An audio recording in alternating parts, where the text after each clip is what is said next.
आज के शो में आम इंतखाबात वजारत खजाना ने इलेक्शन कमीशन को 17.4 अरब रुपए जारी कर दिए। इलेक्शन कमीशन ने आम इंतखाबात के दौरान फौज की मामनत तलब कर ली।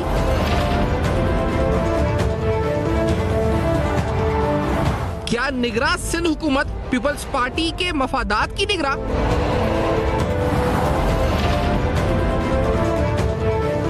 क्या तमाम सियासी जमातों के लिए लेवल प्लेइंग फील्ड मौजूद?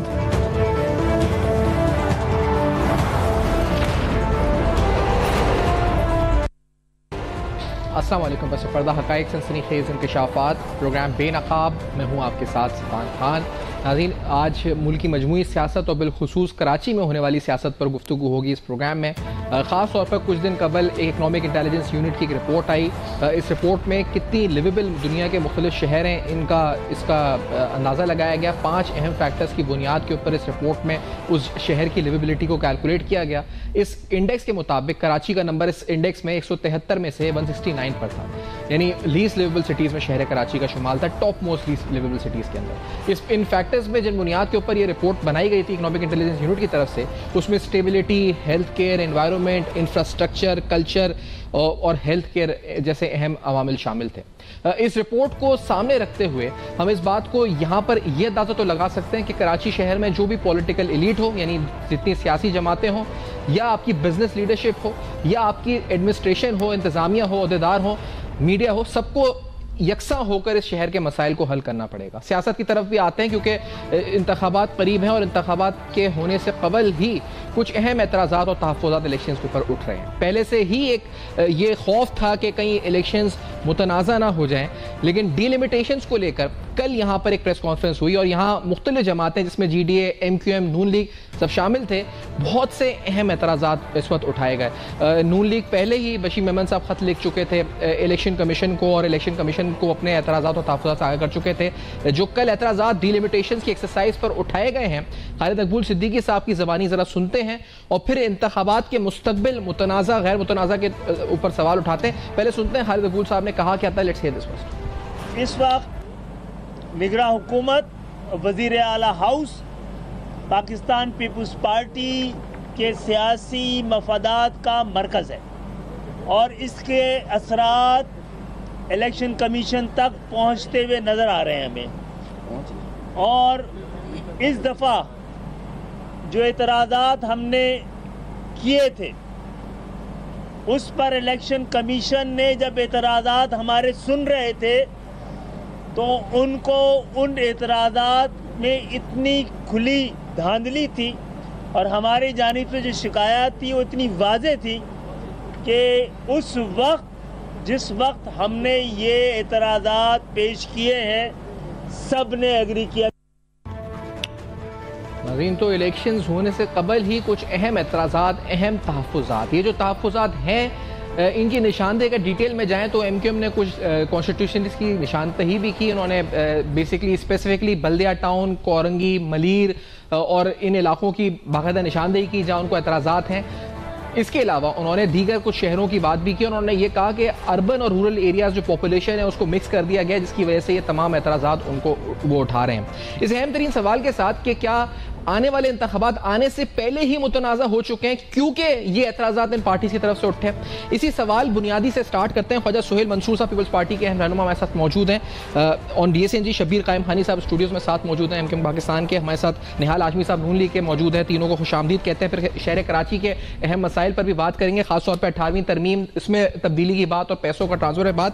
ख्वाजा साहब, आपकी तरफ आते हुए, क्या ये इलेक्शंस पहले ही मुतनाज़ा हो गए? ये जो एतराज़ात उठाए, बड़े संगीन एतराज़ात उठाए हैं तमाम जमातों ने कि आपकी प्री टीम बन गई है, निगरां हुकूमत या election commissioner, chief election commissioner Sindh के, उन पर एतराज़ात उठाए हैं। क्या वाकई में ये मुतनाज़ा हो गए इलेक्शंस पहले ही? ख्वाजा साहब। बिस्मिल्लाह रहमान रहीम। मैं बहुत शुक्रिया आपका अदा करता हूँ। देखें, इलेक्शन तो हमेशा से रोज़े जब भी जमहूरी प्रोसेस चला तो मुतनाज़ा रहे जी। मैं इसमें सबसे पहली बात तो करूंगा कि ये जो टाइम है अब इलेक्शन को मुतनाज़ा नहीं होना चाहिए। इसमें इलेक्शन कमीशन का जो रोल है, इलेक्शन कमीशन को बड़ी ईमानदारी के साथ उसको करना चाहिए। जो अदलिया का रोल है उसको भी बहुत मॉनिटरिंग के साथ और ये सारी चीज़ें की जाएं, क्योंकि मुल्क जिस माशी बुरे हालात से गुजर रहा है और जो इक्तसादी पोजीशन है, जो हमारी बैरूनी और अंदरूनी हालात हैं, हम एक तरह से हालत जंग में हैं, बॉर्डरों के ऊपर एक जंग छिड़ी हुई है, अंदर टेररिज्म के मामलात हैं, इंटरनेशनल वर्ल्ड जो है वो किसी सूरत में भी कई जो हमारे दोस्त और दुश्मन मुल्क हैं वो ये चाह रहे हैं कि किसी सूरत में भी हम जो एक एटॉमिक पावर हैं उसमें एक हलचल रहे और हम किसी जगह पे स्टेबल ना हो सके। और मैं अपने सारे दोस्तों से कहूँगा कि देखें, ये चाहे इदारे हों, चाहे फौज का रोल हो, चाहे अदलिया का रोल हो, चाहे इलेक्शन कमीशन का रोल हो, खुदारा एक बार इलेक्शन को जो है फेयर कर दें। जो भी इसमें हुआ, जब भी हुआ, जो भी हम 75-76 साल से गुजार रहे हैं, लेकिन एक बार अब इलेक्शन का जो है वो मुतनाज़ा नहीं होना चाहिए। एक अच्छी अपोजिशन आए, जिसको भी अवाम वोट दे वो वोट के हक से अपने इक़्तिदार पर आए और मुल्क की तरक्की के लिए काम करे। आप मुतालबा तो कर रहे हैं, लेकिन जो इल्जामात लग रहे हैं जमातों की तरफ से, आपने भी सुने होंगे इन प्रेस कॉन्फ्रेंसेस में, वो इल्जामात तो डायरेक्टली एक नेक्सस के लग रहे हैं, जो निशानदेही आ रही है जमातों की तरफ से कि कोई गठजोड़ सा है election commission care taker setup और आपकी जमात में, और ये सब मिलकर इलेक्शंस को मुतनाज़ा या बायस कर रहे हैं टुवर्ड्स अगेंस्ट ये पार्टीज और in the favour of your party. तो सर ये आप चाहते हैं कि शफाफ हो, लेकिन ये एतराज़ात तो बड़े शदीद है। जी ख्वाजा साहब, देखिए, मैं तो आपको पता है कि पीपल्स पार्टी का इस वक्त एक नुमाइंदा हूँ और इतराज़ात तो देखिए आज जब भी इलेक्शन हुए हमने कभी भी नहीं माने, चाहे कराची के इलेक्शन ले लें, चाहे 2018 के इलेक्शन ले लें, ये सबको पता है कि ये इंजीनियरिंग हुई थी। और इस बार भी जो चीज़ें दिख रही हैं, जो तासुर दिया जा रहा है नून की तरफ से या MQM के एतराज़ात हैं, सिंध में जो दूसरी पार्टियां उनके एतराज़ात हैं, मैंने आपसे ये कहा कि बहुत वाज़ेह तरीके से एक बार वोट को हक दे दें और वोट का मैंडेट जो है उसको एक्सेप्ट कर लिया जाए। एतराज़ात तो चलते रहेंगे। हम तो ये कहते हैं कि इस वक्त सारी पार्टियों को एक टेबल पर बैठकर एक मसले का हल निकालें कि ये जो रोज रोज के हमारे मामलात हैं, जब आपने इलेक्ट्रॉनिक वोटिंग की बात की तो जाहिर है उसमें किसी के मफादात थे, उसको रोक दिया गया। फिर बात आनी शुरू हुई कि इलेक्शन कमीशन को पैसा नहीं मिल रहा, वो भी मिल गया। MQM के एतराज़ात जो हैं वो पहले रहे डिलिमिटेशन के ऊपर, फिर हल्का बंदियों पे रहे। मैं इनसे सवाल ये करता हूँ कि मुत्तहिदा कौमी मूवमेंट तो हम हर दौर में हुकूमत में रही है। खान साहब के साथ भी, न्याजी साहब के साथ ये हुकूमत में रहे, उसके बाद ये जो PDM में है उसके साथ भी हुकूमत में रहे। तो ये लास्ट मोमेंट के ऊपर क्यों ये कहते हैं कि जी हमें ये मुतनाज़ा है, ये मुतनाज़ा है। जब आप बैठे हुए हैं असम्बली के अंदर, असम्बली का काम है कानून साजी करना, ना कि सियासत करना।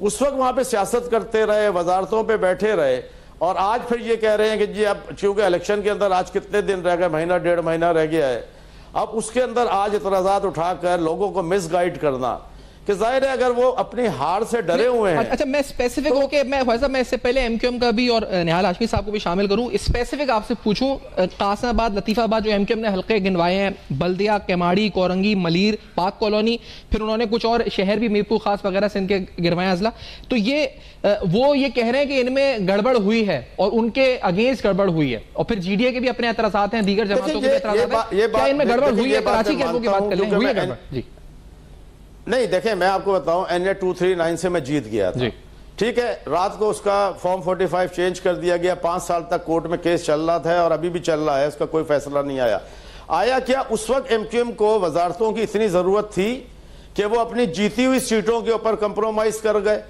और 6 सीटों के ऊपर 3 वजारतें लेकर कोई एतराज़ात नहीं उठाए, आवाज उठाते रहे झूठी सच्ची, लेकिन कहीं पर आगे जाकर उन्होंने ना किसी हाई लेवल के ऊपर बात की, खाली ये दिखाते रहे। अगर MQM ये दावेदार है कि कराची उसका था, तो फिर कराची उससे कैसे छिन गया 2018 में? अच्छा। और अगर छिन गया तो फिर ऐसी कौन सी मजबूरी थी कि वो जाके PTI की गोद में बैठे, जो कि उनकी हरीफ जमात है।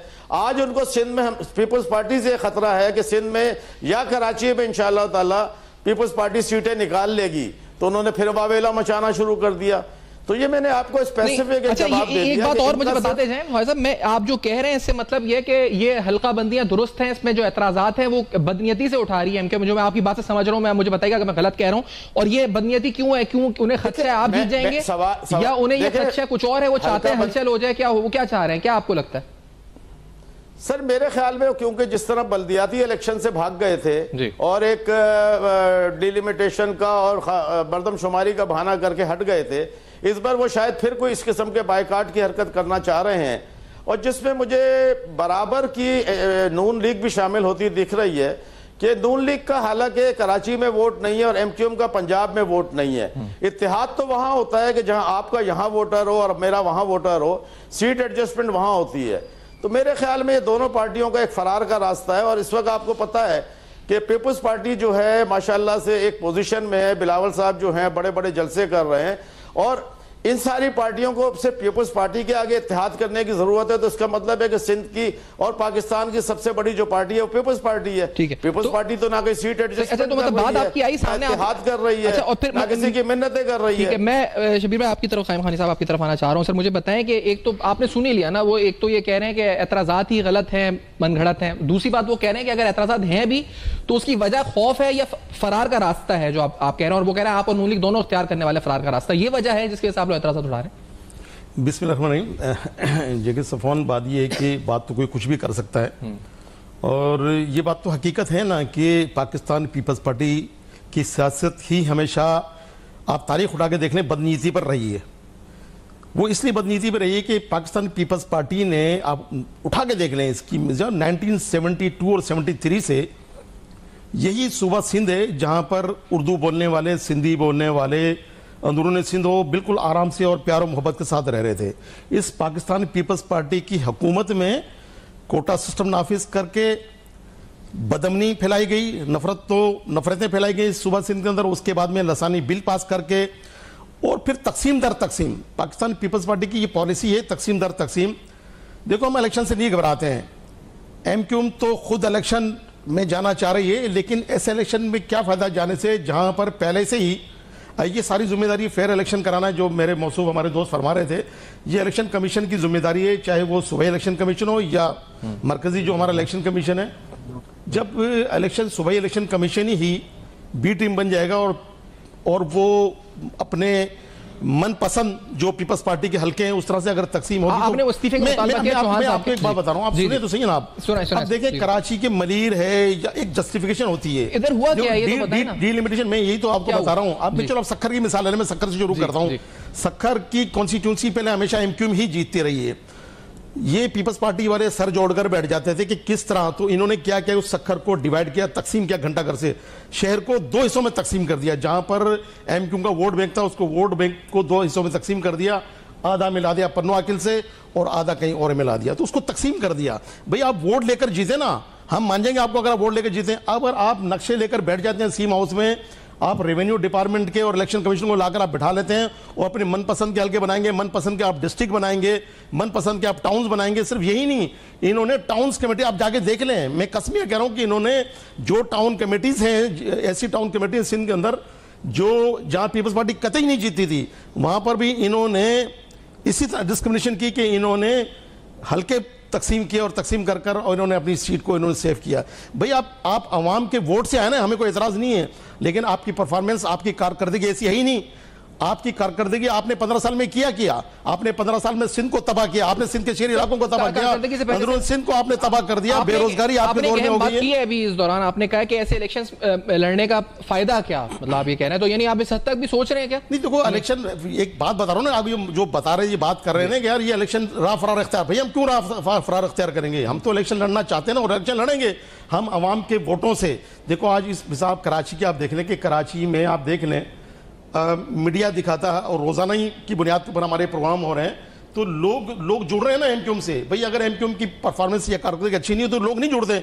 आपकी कारकर्दगी खराब है, आपकी परफॉर्मेंस खराब है, यही तो हाल है कि आप जाकर उठा के देखें सिंध में इनके एमएनएस और एमपीएस इनके गुजरा बाखुदा अपने हल्कों में जा नहीं सकते, और अभी इलेक्शन में 2 माह का अरसा बाकी है। जब ये जाएंगे तो इनको जूते पड़ेंगे वहां पे, इसलिए जूते पड़ेंगे कि इनकी कारकर्दगी नहीं है, इन्होंने सिंध को तबाह किया है। मैं कारकर्दगी से पहले जो मैं असल में समझना चाह रहा था कि कहीं इलेक्शन से पहले मुतनाज़ा तो नहीं होगा और इतने गमगीर मुतनाज़ा हो गए हो कि जिसकी वजह से इलेक्शन पर पहले ही सवाल हो जाए। एमक्यूएम बात सुने, देखो एमक्यूएम ये कर रहे हैं ना, आप देखें एमक्यूएम, जेयूआई, नून लीग, क्या सब यानी कि सबका दिमाग खराब है? नहीं, आपके अमाल ऐसे हैं ना, आपके अमाल ऐसे हैं, और जो हम देख रहे हैं ना, जो हमने देखा वो हम बयान कर रहे हैं, बता रहे हैं हम कहाँ जाएं।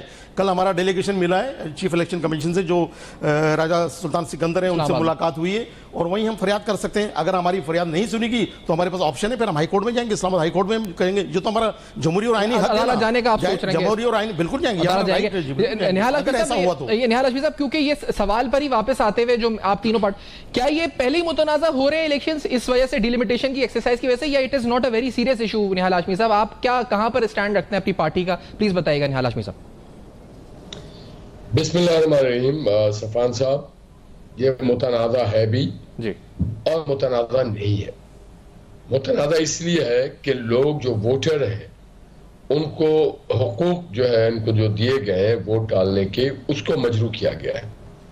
मुतनाज़ा इसलिए नहीं है कि लोगों को वोट डालने का हक मिला है और लोग वोट डालेंगे, मगर जो फेयर प्ले, जो प्रैक्टिस है वो ये है कि एक बाउंड्री लाइन हुआ करता है, एक नॉर्म्स होता है, एक पैरामीटर होता है, एक ज़ाब्ते के तहत हल्का बंदी की जाती है कि लैंग्विस्टिक ग्रुप क्या है, नेचुरल क्या है, कोई दरिया बीच से है, कोई नहर है, कोई सहरा है, कोई मेन हाईवे है, रोड है।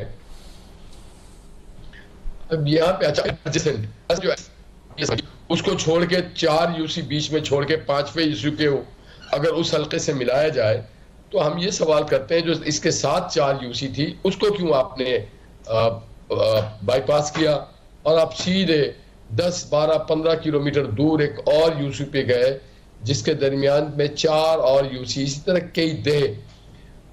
शहरी इलाकों के मिजाज, वोटिंग पैटर्न सारा कुछ अलग होता है, देहाती इलाकों का कुछ और होता है। हमेशा कराची में एक देही सी हुआ करती थी, अब शहरी वोट्स को तकसीम करके देही में डाला जा रहा है ताकि जो पीपल्स पार्टी के जो वोट बैंक वो क्लेम करते हैं देही इलाके में, गो के वहां पर भी नहीं है, वहां पर उन्होंने कोई डेवलप नहीं किया।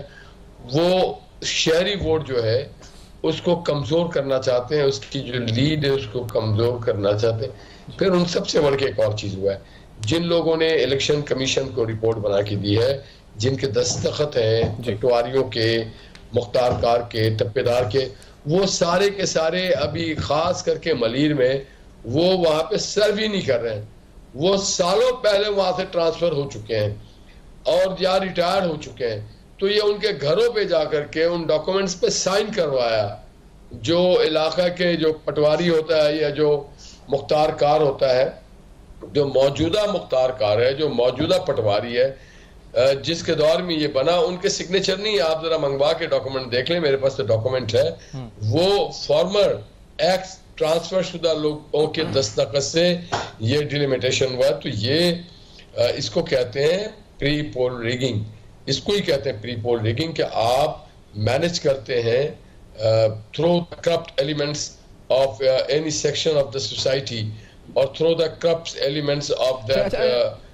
न्याज़ साहब, आपने भी, क्योंकि बशीर मेमन साहब का एक खत है जो आपने इलेक्शन कमीशन को एतराज़ात लिखे हैं अपने, लेकिन ये बताएं कि आप भी क्या फिर अदालत, यानी एमक्यूएम तो यहाँ कह रही है कि हम हक रखते हैं और इनका आईनी हक है कानूनी, अगर इनको एतराज़ात है तो इस पर आप मामले को अदालत लेके जाएं, तो आपकी नून लीग की इस वक्त स्ट्रैटेजी, हिकमत अमली इस मामले पर क्या होगी? क्या आप भी अदालत जाएंगे या इलेक्शन कमीशन के बाद क्या दरवाजा खटखटाएंगे? जी। और कल ही एमक्यूएम वाले मिले हैं इलेक्शन कमीशन साहब से जी। अगर नहीं हुआ तो हमारे पास आईनी हक है, ये कोई हम गुनाह या कोई गलत या गैर आईनी काम नहीं कर रहे हैं। इसीलिए इनमें कानून में ये प्रोविजन लगा हुआ है कि if you are dissatisfied with the present delimitation which is proposed by the election commission, you can challenge it, जी। or on the basis of your grounds इसको change अच्छा निहाल साहब एक बड़ा अहम, क्योंकि आप एक कानूनदान भी, एक माहिर कानून भी हैं, ये एक चीज मैं, क्योंकि ये इसमें क्लियर हम करते चले ना, सवाल बड़ा इंपॉर्टेंट है। मौलाना फजल रहमान साहब ने जो कहा है, पहले वो जरा सुना देते हैं साजगार माहौल की उन्होंने जो बात की सिक्योरिटी से, फिर इलेक्शंस के मुस्तकबिल में भी सवाल उठाते हैं। पहले जरा सुनते हैं मौलाना साहब ने क्या कहा। Let's say this first. में माहौल दिया जाए, और माहौल क्या है कि 2 सूबे इस वक्त बदअमनी के लपेट में। परसों भी नौशहरा में हमारे जमीयत उलमा इस्लाम के 3, एक बुजुर्ग, एक उसका बेटा, एक उसका दामाद, तीनों कत्ल कर दिए गए। इस सूरत हाल में क्या इंतखाबी मुहिम चलाई जा सकेगी, एक सवाल है। इसका ये माना नहीं है कि हम इलेक्शन मुलतवी करना चाहते हैं, लेकिन इलेक्शन का माहौल तो दिया जाए ना हमें, पुरअमन माहौल। ठंड उसके अलावा होगी इस दफ़ा जो सूरत हाल बनेगी। मौसम और दहशतगर्दी की वजह उन्होंने करार दी है और उन्होंने साजगार माहौल की बात की है। इधर निहाल हाशमी साहब, सिंध में बड़े संगीन एतराज़ात आपकी जमात और एमक्यूएम ने उठाए हैं, डिलिमिटेशंस पे आप अदालत जा रहे हैं, तो क्या हाशमी साहब ये बताएं कि कहीं ये इंतखाबात में कोई रुकावट तो नहीं बन जाएगी आपकी जो पिटीशन, अगर आप कानूनी दरवाजा खटखटाते हैं और इसकी बुनियाद पर इंतखाबात तो मुलतवी नहीं हो जाएंगे निहाल हाशमी साहब?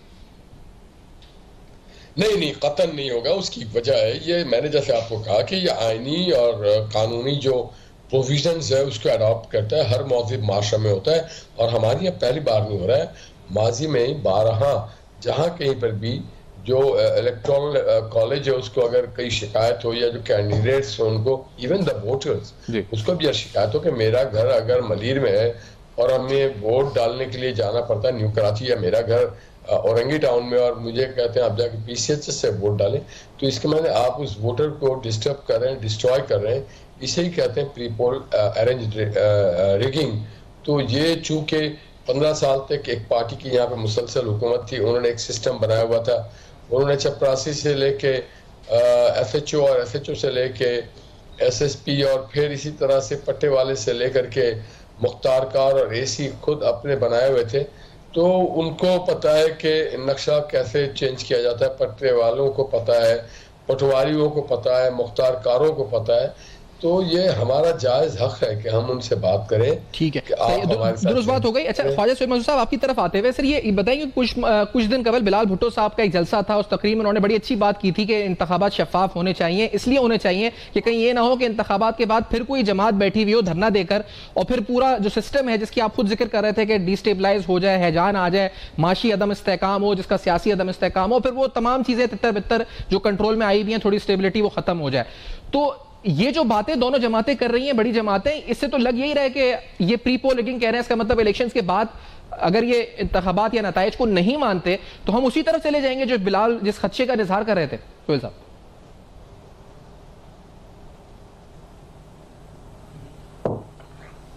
जी। ख्वाजा साहब, मुल्क को चलाने के लिए कोशिश कर रहे हैं, ये बातें आ जाना अभी से कि हम अदालत में, जब आज आपने अदम एतमाद कर दिया सिंध गवर्नमेंट के ऊपर कि वो पीपल्स पार्टी की बी टीम है, आपने कहा जी इलेक्शन कमिश्नर सिंध जो हैं वो भी उनकी बी क्लास हैं, तो बात यह है कि मुझे एक बात बताइए कि जब आपको एतमाद ही नहीं है और आप फिर अभी ये भी कह रहे हैं कि हम अदालतों में चले जाएंगे, हम कोर्ट में चले जाएंगे, और आप एक तरफ जलसे भी कर रहे हैं, क्या पंजाब गवर्नमेंट जो बैठी हुई है नून लीग की, वहाँ पे क्या डिमिलिटेशन का या वहाँ पर कोई तकसीम का फ़र्क नहीं आया क्या? क्योंकि ये तो अब इत्तेहादी हैं, ये जाहिर है कि MQM को जो नून लीग है वो पंजाब में भी सीट एडजस्टमेंट देगी, ये उनको सिंध में सीट एडजस्टमेंट देंगे, तो ये चारों सूबों की बात करें ना, चारों सूबों के अंदर जो पोजीशन आई है उसकी बात करें। कराची के लिए हमेशा से MQM का ये एक पतीरा रहा है कि जाकर हुकूमतों में भी बैठते हैं, हिस्सेदारी भी लेते हैं, और सारा कुछ करने के बाद फिर हम ही को कोसते हैं। मुझे एक बात बताइए, मैं भाई साहब आपके, अच्छा एक ब्रेक ले लेते हैं, जब तो इस टेक्निकल ग्लिच को खत्म करते हैं, आपके बाद फिर शेर साहब का पॉइंट ऑफ व्यू भी इस पर लेते हैं। निहाल साहब भी साथ मौजूद, आपसे ब्रेक आते हैं। इंतखाबात और शहर कराची की सियासत मजबूरी तौर पर क्या रुख इख्तियार कर रही है, आपसे ब्रेक हमारे साथ रहेगा।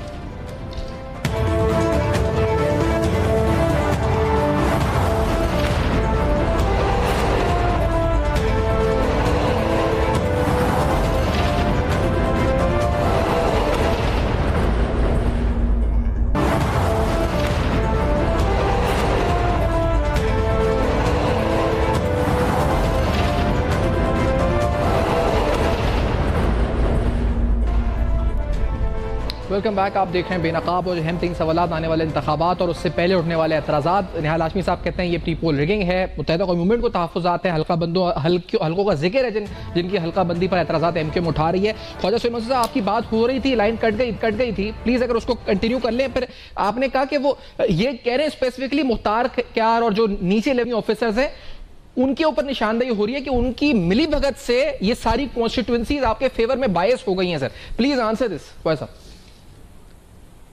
देखें, ये अभी से अगर सोच कि हमारे साथ सब मिल गए, अभी हम इक्तदार में तो नहीं आए हैं। अभी तो पिछले प्राइम मिनिस्टर जो हैं वो नून लीग से शहबाज शरीफ थे, तो ये तो सारी रिगिंग उनकी साइड से हो सकती थी। और ये क्योंकि उनके इत्तेहादी थे और कराची के अंदर यही बैठे हुए थे, बहुत सी जगहों के ऊपर इनके लगाए हुए गवर्नमेंट के अंदर नौकरी करने वाले लोग हैं। लेकिन ये एतराज़ात तो देखें इसलिए हैं कि एमक्यूएम जो है वो कराची शहर में कभी भी नहीं जीती। कराची शहर में जब भी एमक्यूएम जीती है वो खौफ के एक तासुर देने के बाद जीती है। कराची शहर की कभी भी पार्टी एमक्यूएम नहीं रही है। कराची में देखें, सबसे पहले जुल्फ़िकार अली भुट्टो जब आए और जिन्होंने दस्तूर पाकिस्तान बनाया तो उस वक्त भी कराची में जो है कराची वाले ही जीते। और अब भी इंशाल्लाह इस बार जो कराची के अंदर इलेक्शन होगा तो सारे जो कैंडिडेट्स हैं वो कराची से ही होंगे। अच्छा, और ये ख्वाजा साहब ये बता दीजिए, क्योंकि इससे पहले आगे बढ़े एक बात और भी क्लियर करते जाएं। सईद गनी साहब ने कल कहा था कि जो एमक्यूएम छोड़ के गए हैं पीपल्स पार्टी में उनको थ्रेट किया गया है। आपको भी कुछ थ्रेट आए? नहीं रहे कि किसी को थ्रेट करेंगे, वो इनका टाइम पहले का था जब ये थ्रेट करते थे। अल्हम्दुलिल्लाह लॉ। अच्छा,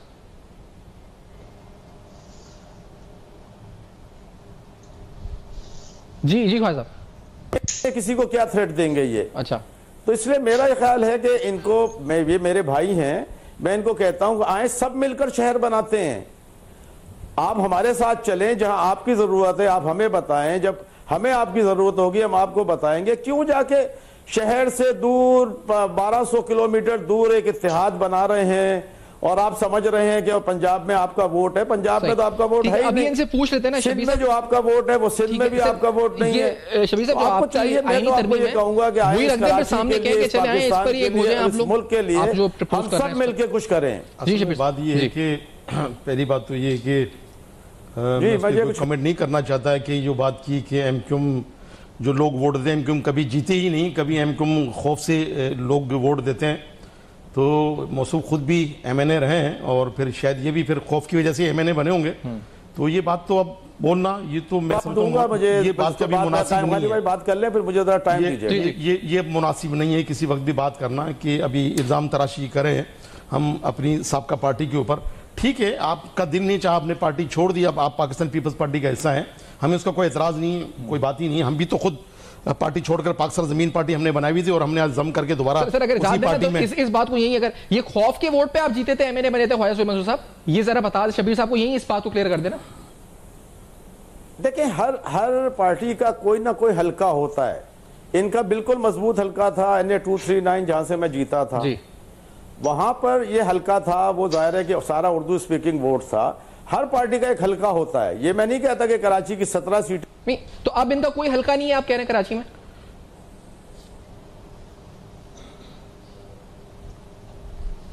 देखें, अच्छा शबीर साहब, देखो हल्के की बात कर रहे हैं तो ये बात मैं इस तरह से कहूंगा कि लाड़काना में, लाड़काना पूरा जो शहर है, लाड़काना जो पूरा शहर है वो पाकिस्तान पीपल्स पार्टी से पहचाना जाता है। इंटरनेशनल तौर पर जो उसकी पब्लिसिटी कह लें, उसकी आइडेंटिफिकेशन कह लें लाड़काना की। लेकिन लाड़काना भी पाकिस्तान पीपल्स पार्टी 2018 इलेक्शन में एक सूबाई की सीट हार चुकी है, आप समझे वहां पे जी। और इसी तरह से वहां पे मौजम अब्बासी MP बने थे GDA के, ठीक है। और एक वो जो कौन मेरे ख्याल भुट्टो जो लेडीज खातून PTI से बनी थी, नाम मुझे ज़हन में नहीं आ रहा, दुआ भुट्टो। इसी तरह से आप देखें कि यहाँ जो लियारी की सीट, जो हमेशा लियारी का नाम आते एक कॉन्सेप्ट आता था कि ये पाकिस्तान पीपल्स पार्टी की भुट्टो साहब के टाइम से 50 साल से, वो जब से पाकिस्तान पीपल्स पार्टी बनी 55 साल से, जब भी इलेक्शन हम तो छोटे थे, 71 के इलेक्शन से लेकर 70 के इलेक्शन से हमको पाकिस्तान पीपल्स पार्टी को जीतते हुए हमने वहाँ पर देखा है। अगर इनकी कारकर्दगी अच्छी होती है, अगर इनका हल्का होता है ये, तो फिर ये इलेक्शन नहीं आ रहे होते 2018 के अंदर इलेक्शन। अब बात ये है कि अब अब आगे बढ़ने की बात करते हैं कि मिलकर बात करें, क्या आगे बढ़े भाई। मगर उसी दस्तावेज पे आगे बढ़ जाएं, वो जो आपने बनाई हुई 18वीं तरमीम को 26th अमेंडमेंट जो आप दे रहे हैं इलेक्शन, जी वो तो हमने उसी पे आगे बढ़ जाए। वो तो इससे अच्छा तो कोई प्लान किसी ने दिया ही नहीं है। इसी प्लेटफॉर्म पे बढ़ जाए। हमने दिया कि भाई बात ये आप बात करते हैं 18वीं तरमीम बहुत अच्छी बात है।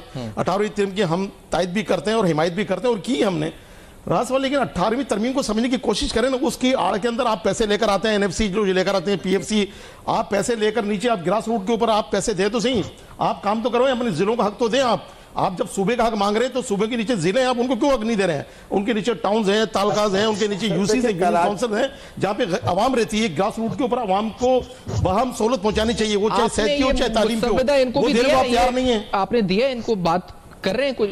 देखो हमने तो अभी प्रोग्राम किया एक हफ्ते पहले, आवारी में जो हुआ था, आपने देखा तकरीबन पूरे तकरीबन पॉलिटिशियन भी आए थे, सब लोग आए थे, और हमने एक डेवोल्यूशन हमने प्लान दे दिया है कि पाकिस्तान की मजबूती और सिंध की मजबूती, जो बात अक्सर बात होती है, सूबों की बात उठती है, ये बात ही दफन हो जाएगी। भाई आप नीचे इख्तियार दे देना आवाम को। ये तकसीम, अच्छा बात तकसीम की करती है पीपल्स पार्टी है। पीपल्स पार्टी ने सूबे को हमेशा ही, आप देखें ना, मैंने आपको पहले मिसाल दी थी पिछले सेगमेंट में, मैंने कहा था कि इन्होंने 1973 में जब ये बरसर इक़्तिदार थी पाकिस्तान पीपल्स पार्टी, इनके दौर में क्या कुछ नहीं हुआ। लसानी फसादत कराकर सिंध से माइग्रेशन करवाई गई। इन्होंने सिंधी बोलने वाले, उर्दू बोलने वाले जो बरसा बरस से बेचारे भाइयों की तरह साथ रहते हैं, उनके दरमियान में गलतफहमियां पैदा की गई इनके अमल से। इन्होंने कोटा सिस्टम लगा के तफरीक पैदा की। इन्होंने 1971 में इनके तो आप इन्होंने मुल्क तोड़ा। इनकी मैं क्या बात बताऊं, इन्होंने तो पाकिस्तान को नुकसान पहुंचाया है। अब 15 साल से सिंध में, 15 साल से सिंध में काबिज रहे, 15 साल में इन्होंने हुकूमत की। सिंध के अंदर इन्होंने क्या किया? आज आप सिंध के हालात देखें, सिंध के, आप यकीन करना, सिंध के गरीब आवाम जो है उनके बच्चों के पाँव में चप्पल नहीं है, खाने को आटा नहीं है। ये हाल किया इन्होंने। आप दोनों से मैं पूछा, क्योंकि वो अगर वो कह रहे हैं कि एमक्यू का वोट बैंक नहीं है और अगर आप कह रहे हैं पीपल्स पार्टी का वोट बैंक नहीं है, कहने से नहीं, ये तो हकीकत है ना। ये बिल्कुल दोनों का वोट बैंक है ना। ये तो नहीं हम कह सकते कि हम जीरो कर दें। इसी तरह नून लीग का भी अपना एक वोट बैंक मैंने बता दी। लियारी में इनका वोट बैंक क्यों हार गए? हार गए कारकर्दगी बुनियाद पे हार, लेकिन है ऑन ग्राउंड है तो एक्टिवेट नहीं। लेकिन ख्वाजा साहब ये बताएं ना, फिर ये तो आप कुछ कहना चाह रहे हैं इसके ऊपर, क्योंकि ये बड़े संगीन इल्जामात हैं ये जो लगा रहे हैं। लेकिन ये जो कह रहे हैं तो आवाज कट गई थी सर कि वो आप जो इलेक्शन जीते थे वो कैसे जीते थे, ये उससे आवाज कट गई थी। जी सर प्लीज बताइए ख्वाजा साहब। मैं देखें, मैंने ये कहा कि एमक्यूएम का भी कराची में हल्का है, पीपल्स पार्टी का भी हल्का है और जमातों का भी हल्का है। कुछ सीटें ऐसी होती हैं जहां पे आपका डाई हार्ड वर्कर होता है। मैं जिस हल्के से 239 से लड़ा था वो बिल्कुल एमक्यूएम का डाई हार्ड हल्का था। अच्छा, लेकिन 2018 में जो हुआ, मैं कहता हूं खुदारा वो दोबारा ना हो। उसकी वजह यह है कि इन्होंने मिसाल दी कि लड़काना से पीपल्स पार्टी हार गई, तो एमक्यूएम जो है 239 से जो 5 बार जीती थी वो भी हार गई। तो ये मैं इनसे अभी भी ये कह रहा हूं कि देखें, अब इस बार जो है हम सबकी कोशिश ये होनी चाहिए कि इलेक्शन हो, बिल्कुल फेयर इलेक्शन हो। मेरा वोटर मुझे वोट दे, इनका वोटर इनको वोट दे, बीच में कोई इंटरफेरेंस ना करे, तभी इस मुल्क के मामलात आगे चलेंगे।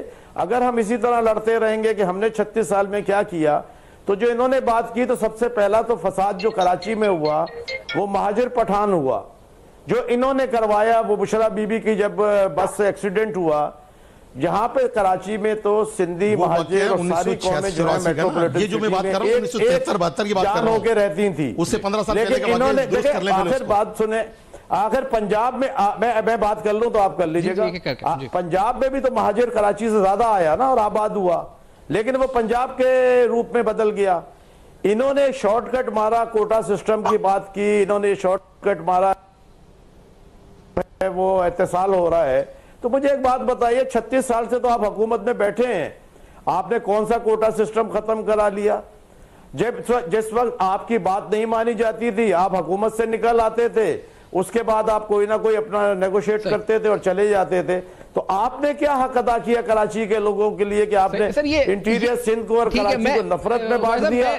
आप बिल्कुल दुरुस्त कह रहे हैं, माजी के आप दोनों के एतराज़ात हैं, थोड़ा मुस्तकबिल की तरफ आना चाह रहा हूं। कराची की आवाम बखूबी जानती है कि खौफ की बात ने कराची के लिए क्या आगे इलेक्शन से बात की, इसका मैं जवाब दे दूं। शहरी नहीं बल्कि देही इलाकों के लिए क्या करना, आगे इलेक्शन है, अब हमें जिसने जो किया वो आवाम बताएगी, लेकिन आगे इलेक्शन है तो हम आगे की तरफ जो सोच है उसको थोड़ा लेके जाएंगे। लेकिन उससे पहले निहाल हाशमी साहब, आज एक कॉलम मैंने पढ़ा, उसमें लिखा था जी, nothing tangible out of the PMLN and MQM alliance so far, क्योंकि कोई सीट एडजस्टमेंट्स का ऐलान नहीं हुआ। फिर एक लोग सोच रहे हैं, एतराज ये है कि बल्दिया की सीट जैसे जिसपे शहबाज शरीफ साहब सिर्फ 718 वोट्स के फर्क से फैसल वाडा से पीछे रहे थे, मुस्तफा कमाल साहब कह चुके हैं कि बल्दिया से लड़ेंगे इलेक्शन। तो ये आप लोगों के दरमियान जो सीट एडजस्टमेंट्स हैं वो हो चुकी हैं, होंगी, ऐलान मुतवक्के है, क्या हम एक्सपेक्ट करें सिंध के शहरी आपके इस अलायंस से? निहाल हाशमी साहब प्लीज। जी सफान, सीट एडजस्टमेंट के हवाले से गुफ्तगू शुनिद हो रही है, कई दौर हो चुके हैं, मैं उसको हेड कर रहा हूँ। 2-4 सीटें नहीं है इसमें, कराची की 21-22 सीटें हैं, फिर 42 सीट्स हैं प्रोविंशियल असेंबली की, कौमी असेंबली की, हमारे और भी तादी हैं, तो हम उसमें अपने आगे बढ़ रहे हैं और हतमी जो फैसले है उसके तरफ हम आगे बढ़ रहे हैं। तो इंशाल्लाह आइंदा 1-2 और नशिस्तें होंगी, उसके बाद हम इस पोजीशन में होंगे कि आप लोग को हम बता सके कि हमारी सीट एडजस्टमेंट किस अंदाज से हुई है और हमारा क्या तरीकाकार था। तो इंशाल्लाह अच्छी खबर हम देंगे। अच्छा, और निहाल साहब फिलहाल हम सारे अपने जी, अच्छा निहाल साहब ये बता दीजिए कि मुस्तकबिल के लिए शहर कराची की सियासत, ये जो MQM ने तरमीम दी है इनकी, आप इसको कितना संजीदगी से और कितना फ्रूटफुल समझते हैं कराची की सियासत या कराची की गवर्नेंस बेहतर करने के लिए, और क्या आप चाहते हैं कि पीपल्स पार्टी भी इस पे आए, और बतौर एक सीनियर सियासतदान आप समझते हैं कि इससे मामला आगे बढ़ सकते हैं? निहाल हाशमी साहब देखिए सफान, मुझे 1 मिनट एक्स्ट्रा दीजिएगा। फरमाइए सर। जो ट्रिपैट्री सिस्टम है डेमोक्रेसी में, उसमें सबसे ऊपर है कौमी असेंबली और सेनेट, और उसके बाद है सूबे, और आखिर में बल्दियात। तो जो कौमी असेंबली और सेनेट है उनका काम है आइन साजी करना, कॉन्स्टिट्यूशनल अमेंडमेंट करना, और सूबे की असेंबली की इसी तरह से काम है कि वो आइन साजी करे, कानून साजी करे। बल्दियाती नुमाइंदों का काम होता है डेवलपमेंट ओरिएंटेड काम करना, लोकल गवर्नमेंट का काम करना। तो मैं ये समझता हूँ कि अगर बल्दियाती गवर्नमेंट्स को ट्रिकल डाउन इफेक्ट के तहत जो उनकी माली खुद मुख्तारी है उसको दे दी जाए तो वो बहुत ज़्यादा डिलीवर करेंगे, क्योंकि जो बल्दियाती नुमाइंदे होते हैं उनका काम डे टू डे होता है, उनका काम आइन साजी नहीं होता है। वो डे टू डे वर्क करते हैं, वो रोड पे, वाटर पे, सैनिटेशन पे, पार्क्स पे, एजुकेशन पे, हेल्थ पे काम करते हैं। तो मैं ये समझता हूँ कि अगर जिस तरह सूबाई खुद मुख्तारी 18वीं तरमीम के बाद अगर आप district, not only Karachi but any the district, any metropolitan, any chairman of any municipal committee, उसको आप एम्पावर करें, खा वो KP में हो, सिंध के किसी दूर दराज इलाके में हो, बलूचिस्तान के दूर दराज इलाके में हो, जो सूबाई गवर्नमेंट होती है वो तो समझती है कि वो हर चीज का मालिक को मुख्तार है, और वो अपने पैसे से इस तरह से ग्रांट देते हैं जैसे कोई भीख दे रहा है, जबकि बुनियादी जो काम है वो लोकल बॉडीज का है। तो जो काम जिसका उसको करने देना चाहिए। असेंबली का काम एरिया डेवलपमेंट करना नहीं है, इंफ्रास्ट्रक्चर डेवलपमेंट करना नहीं है, उसके लिए PWD का एक बहुत बड़ा महकमा है। डे टू डे वर्क और दीगर जो काम है वो लोकल बॉडीज का है। तो अगर आप फाइनेंशियली लोकल बॉडीज को एम्पावर कर दें तो वो तो पाकिस्तान के बहुत सारे मसाइल का हल पेश करते हैं। और जो लोग इस तरह के कानून के खिलाफ बातें करते हैं, पब्लिक के एट लार्ज के हक में नहीं बात करते हैं, बल्कि एक इस्तेहसाली माशरे का और निज़ाम की बात करते हैं। मुझे क्या मालूम, कराची से मैं बैठ करके शिकारपुर या जैकबाबाद या लारकाना के किसी सड़क के बारे में बात करूं, मुझे क्या मालूम कि वहाँ के लोगों की जरूरियात क्या है। बिजली चाहते हैं, एजुकेशन चाहते हैं, करप्शन का खात्मा चाहते हैं। तो अगर उन्हीं को मालूम हो जो वहाँ पे बस हैं, वो अपने फैसले बेहतर कर सकते हैं और उनको भी फाइनेंशियल इंडिपेंडेंस मिलना चाहिए। तो इस अमेंडमेंट में निहाल हाशमी साहब, आईनी कानूनी सियासी रोशनी में इसको कंपेयर किया जा रहा है कि मुशर्रफ साहब की, जो मैं रज़ा रब्बानी साहब का सुन रहा था कि मुशर्रफ साहब की जो नोटबुक है वहां से ये निकला है चैप्टर के लोकल गवर्नमेंट को एम्पावर कर दिया जाए, या डिक्टेटरों की निकला है ये आइन के खिलाफ साजिश है 18वीं तरमीम के खिलाफ। तो ये जो बातें ये सही है, ये गलत है, ये बातें जो उस पर एतराज़ात उठे इस तरमीम पे? इंतहाई गलत है, बेहुदा बातें हैं। हम किसी आईनी तरमीम को नहीं कर रहे हैं, हम 18 अमेंडमेंट को और स्ट्रेंथन कर रहे हैं और आगे ले जा रहे हैं और मौसर कर रहे हैं और मजबूत कर रहे हैं, ताकि जो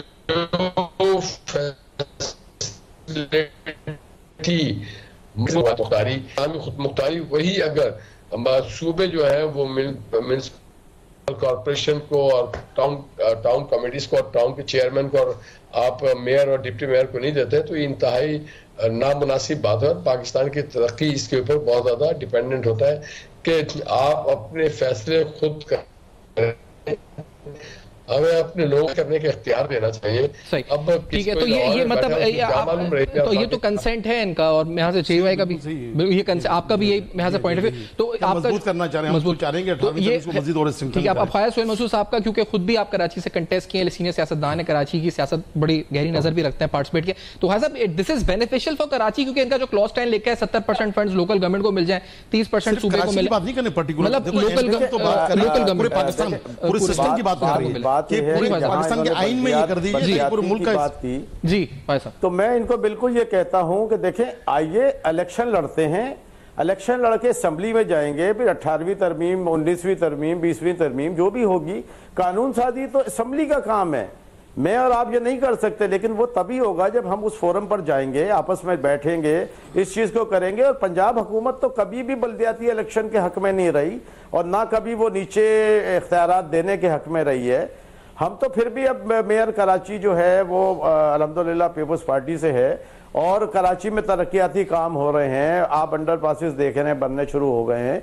मैं ये नहीं कहता कि इसके अंदर कोई वो एतराज वाली बात है, बिल्कुल ये होना चाहिए, बल्कि मैं तो ये कहता हूं कि यहां तक होना चाहिए कि जो पाकिस्तान की बुनियाद थी कन्फेडरेशन के दिफा, फाइनेंस और फॉरेन अफेयर्स, वो फेडरल के पास होने चाहिए। बाकी अगर सिंध अपना टैक्स का रेवेन्यू जमा कर रहा है तो अपनी मर्जी से, चाहे वो सिंगल डिजिट में रखे या डबल डिजिट में रखे, वो अपनी डेवलपमेंट पे खर्च करे।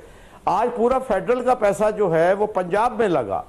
कराची और सिंध भी पाकिस्तान का एक शहर है, सूबा बलूचिस्तान भी है, केपी भी है, लेकिन आप ये देखिए कि जब पंजाब के अंदर डेवलपमेंट हुई, वो पैसा क्या पंजाब गवर्नमेंट का था? वो पैसा फेडरल गवर्नमेंट से आया, जिसमें बड़े बड़े प्रोजेक्ट हुए। कराची में जो प्रोजेक्ट आने लगता था, चाहे किसी की वजह से भी लॉ एंड ऑर्डर खराब हुआ, एक सिचुएशन बन गई कि कराची में इन्वेस्टमेंट नहीं होगी, कराची की इंडस्ट्री उठ के चली गई। फिर जब बल्दिया की फैक्ट्री जो है जो इन पर ही इल्जाम है एमक्यूएम पे, इन्होंने जला दी, तो उसके बाद जो थोड़ी बहुत और आपके पास इन्वेस्टमेंट आनी थी वो भी रुक गई जी। आपका जो जापान से रेलवे का निजाम आना था वो आपका उठ के पंजाब चला गया, उसका फंड चला गया। तो मुझे एक बात बताइए, अगर ये कराची के साथ ऑनेस्ट लोग हैं तो ये क्यों नहीं इन चीजों के लिए लड़े, उस वक्त असेंबलियों में खड़े हो? वो लड़े नहीं लड़े, लेकिन ये बताइए, क्योंकि आप ये कह रहे हैं कि इन प्रिंसिपल आप जो रोज मिल रहे हैं, आप ये कह रहे हैं इन प्रिंसिपल ये तरमीम जो है दुरुस्त है, लेकिन इलेक्शंस के बाद इस पे बात होनी चाहिए, नॉट बिफोर इलेक्शंस। आप ये कह रहे हैं असेंबली में आए और फिर उसका तरीका ही ये है कि उसका तरीका ही ये, हर काम अदलिया नहीं करेगी जी।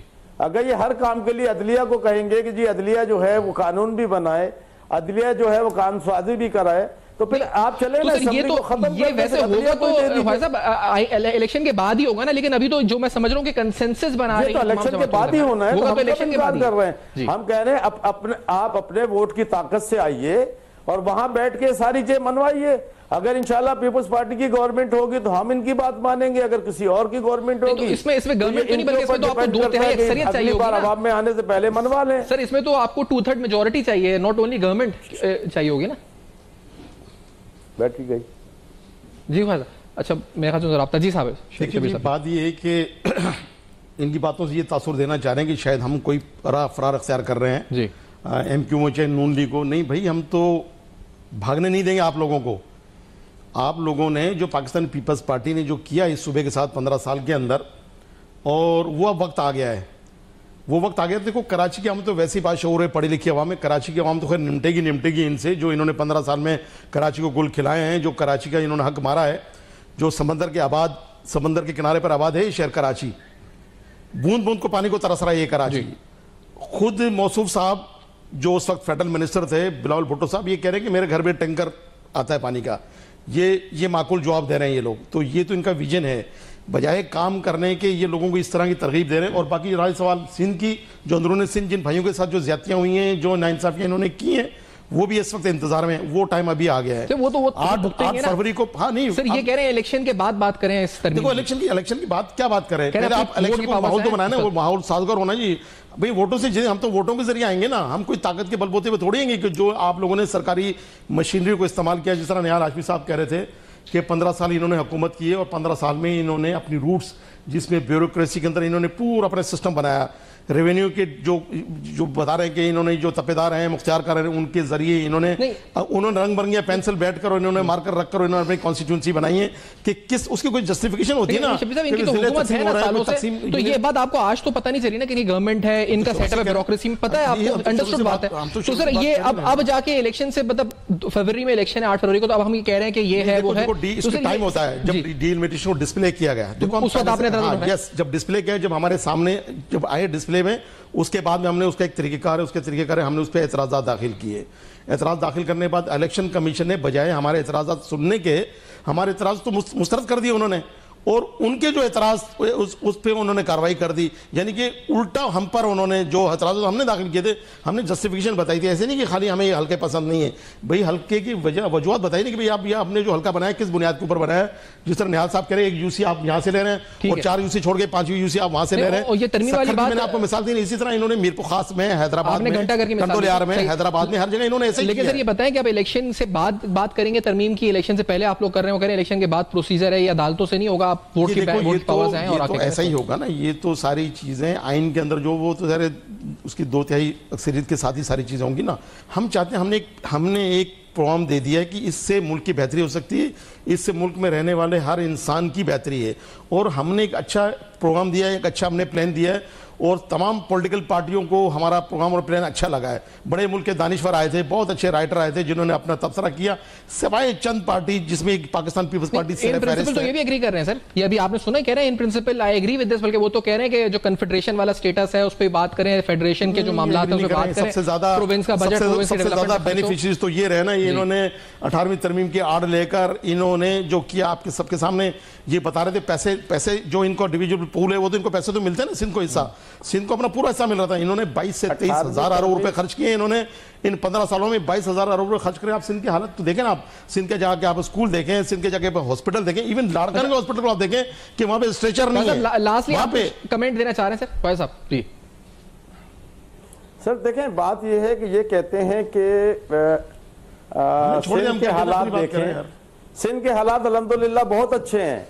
मैं तो सिर्फ ये कहता हूं कराची के हालात देखें जो इनके टाइम में, सिंध के हालात इतने अच्छे हैं कि जो स्पीकर हमारे साबिक स्पीकर हैं मुर्तजा दुरानी साहब, वो जब जाते हैं, क्या नाम है, आगा सराज दुरानी साहब जाते हैं अपने हल्के के अंदर, तो वहां पे लोग उन्हें भगाते हैं वहां से पुलिस की मौजूदगी में। सिंध के हालात इतने अच्छे हैं कि मंजूर वसान साहब जब अपनी कॉन्स्टिट्यूंसी में जाते हैं लोग उनके भगाते हैं जूते मार के। अच्छा तो हाल है, जवाब भी सुन लेगा ना शॉर्टली जवाब। जी फैज़ा, मैं से पहले वाइंड अप का जा रहा है, प्लीज अगर शॉर्टली से। ये कहते हैं मीठा मीठा हप हप, कड़वा कड़वा थू थू।